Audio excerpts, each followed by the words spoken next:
মহিলা লীগের বহিষ্কৃত নেত্রী পাপিয়া ও স্বামী সুমনের ৪২ মাসের কারাদণ্ড।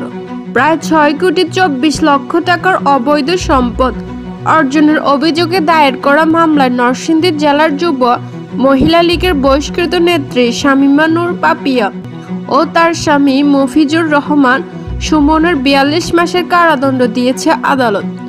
একই সঙ্গে দুজনের প্রত্যেককে ৫ লক্ষ টাকা করে জরিমানাও করা হয়েছে।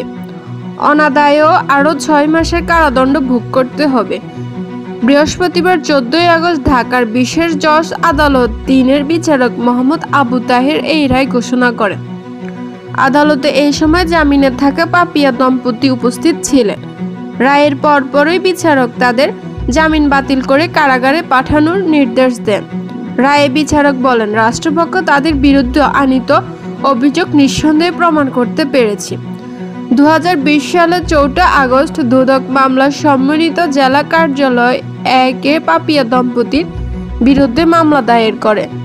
মামলার অভিযোগ থেকে জানা গেছে ২০১৯ সালের ২২ অক্টোবর থেকে ২০২০ সালের ২২ ফেব্রুয়ারি পর্যন্ত ওয়েস্টিন হোটেলের ২৫টি রুমে অবস্থান করে রুম নাইট, রেস্তোরাঁর খাবার, মদ, spa, laundry, minibar, food, minibar বাবদ মোট ৩,২৪,৭৬১ টাকার বিল ক্যাশে পরিশোধ করেন পাপিয়া।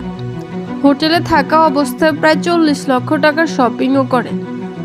এছাড়া ২০১৫ সালের এপ্রিল থেকে ২০২০ এপ্রিল পর্যন্ত ৫ বছরে বাসা ভাড়া বাবদ ৩০ লক্ষ টাকা, গাড়ির ব্যবসায় বিনিয়োগকৃত ১ কোটি টাকা এবং নরসিংদীতে কেএসপি কার ওয়াশ সলিউশনে বিনিয়োগকৃত ২০ লক্ষ টাকা, বিভিন্ন ব্যাংকে তার এবং তার স্বামীর নামে জমাকৃত ৩০,৫২,৯৫৮ টাকা কোনো বৈধ উৎস পাওয়া যায়নি।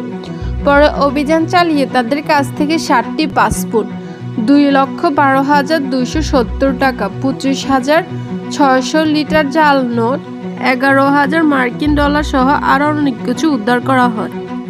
৩,২৩,০০,০০০ টাকা পাচারের অভিযোগে চলতি বছরের ২৫শে মে পাপিয়াকে ৪ বছরের কারাদণ্ড দেওয়া হয়। অবৈধ আগ্নেয়াগার রাখার অভিযোগে দায়ের করা আরেকটি মামলায় ২০২০ সালের ১২ অক্টোবর এই দম্পতির ২০ বছরের কারাদণ্ড